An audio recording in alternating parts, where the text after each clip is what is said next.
آپ بولتے کیوں نہیں ہو میرے حق میں؟ آپ نے پڑھ گئے زبان میں کیا؟ میں بہت مختصر کرتے ہوئے صرف دو سوال آپ لوگوں کی نظر کر کے جاؤں گا کہ 5 اگست دسنے کے بعد ریاست اندر ایک نہیں دو نہیں 6000 سے زیادہ پولیٹیکل قیدی جو ہے وہ جیلوں کے اندر اسیر ہے، جن میں یاسین ملک، شبیر احمد شاہ، نعیم احمد خان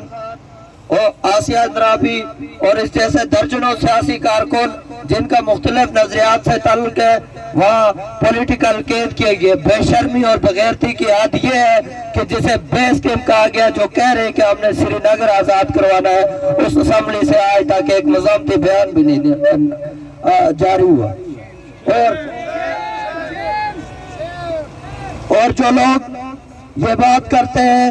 کہ مسئلہ کشمیر خطرے میں پڑ گیا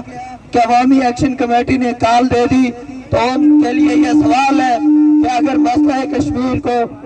عوامی ایکشن کمیٹی کی انسانی حقوق کی بات کرنے سے خطرہ ہے، یاسین ملک کی آزادی کی بات کرنے سے خطرہ ہے، کیا وہ جواب دہ نہیں ہے کہ 6000 لوگ اس پار اسیر ہیں کہ ان کی رہائی کی بات کون کرے گا؟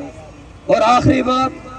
کہ میرا یہاں پر موجود تمام میڈیا نمائندگان سے بھی کہ جس طرح آپ عام شہریوں سے سوالات کرتے ہیں، ہم سے سوال کرتے ہیں، آپ لازماً ان ممبران اسمبلی جب یہ پریس کلب میں ہیں ان سے پوچھیں کہ ان کی قید کا ذمہ دار کون ہے،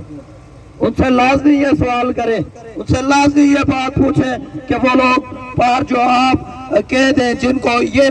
دیا گیا کہ کشمیر آزاد ہوگا اور آزادی کے نام پہ وہ قید ہوئے، آج تک اس پہ کیوں خاموشی ہے؟ اور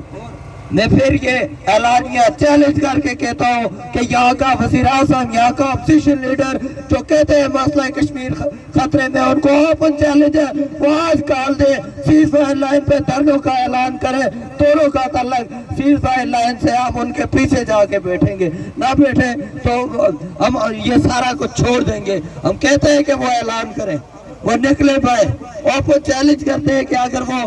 کسی کے اشاروں پہ نہیں چلتے ہیں تو اعلان کرے کہ وہ سیز فائر لائن پہ دھرنے دے رہے، وہ اعلان کرے کہ وہ وہاں تب تک بیٹھیں گے جب تک تمام اسیران رہا نہیں ہوتے، جب تک ریاست کا فیصلہ نہیں ہوتا۔ بہت شکریہ۔